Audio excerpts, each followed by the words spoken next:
एक नगर में एक व्यापारी रहता था। उसने अपने व्यापार में वृद्धि के लिए नगर के एक रईस इंसान से ब्याज पर कर्ज ले लिया। उसका व्यापार चला नहीं और दुर्भाग्यवश उसको व्यापार में काफ़ी रास उठाना पड़ा। उसका सारा कर्ज का लिया हुआ पैसा भी व्यर्थ चला गया। अब समय था कर्ज के लिए हुए धन को चुकाने का। कर्ज देने वाला व्यक्ति एक दिन भी नहीं रुक रहा था, क्योंकि वह उसकी बेटी को हासिल करना चाहता था।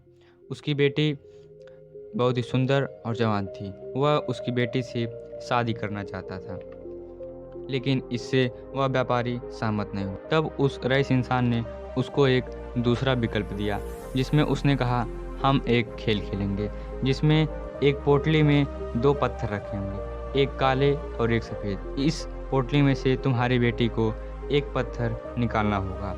यदि पत्थर सफ़ेद निकला तो तुम्हारा सारा कर्ज माफ़ हो जाएगा और बेटे की शादी भी नहीं करनी पड़ेगी, और यदि काला पत्थर निकला तो तुम्हारा कर्ज तो माफ़ हो जाएगा, लेकिन बेटी की शादी मुझसे करनी पड़ेगी। इससे वह दोनों सहमत हो गए। सभी लोग एकत्रित हुए।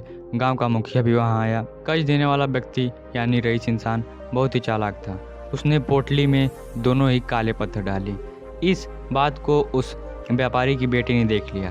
उसने देखा कि यह बेईमानी कर रहा है हमारे साथ, दोनों ही पत्थर काले डाल रहा है। लेकिन वह लड़की सोची कि यदि मैं इस समय इस बात को उजागर कर दूं कि इस रईस इंसान ने पोटली में दोनों ही पत्थर काले डाले हैं, तो हो सकता है पिता का कर्ज माफ़ हो जाए, लेकिन यह रईस इंसान आगे चलकर फिर से एक बार बदला जरूर लेगा।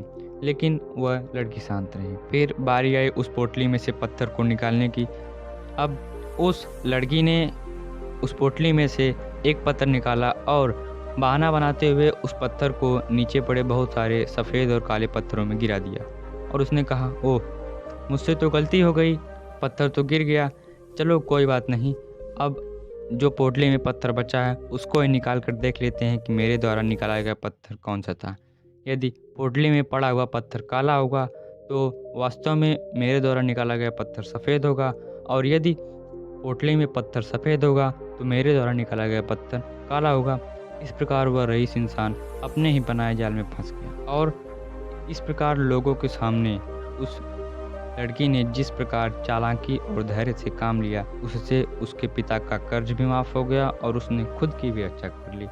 इसे कहते हैं टफ सिचुएशन में चालाकी से काम लेना। कहानी से हमें यही सीख मिलती है कि हमारे जीवन में भी कई ऐसी परिस्थितियां आती हैं, कई ऐसे पल आते हैं जब हम उनका सामना करने में असमर्थ होते हैं, लेकिन हमें उस समय भी शांत रहना चाहिए और धैर्यपूर्वक कार्य करते रहना चाहिए। तो यह थी आज की कहानी, और ऐसे ही अन्य प्रेरणादायक कहानियों को सुनने के लिए हमारे साथ जुड़े रहें। तब तक के लिए धन्यवाद।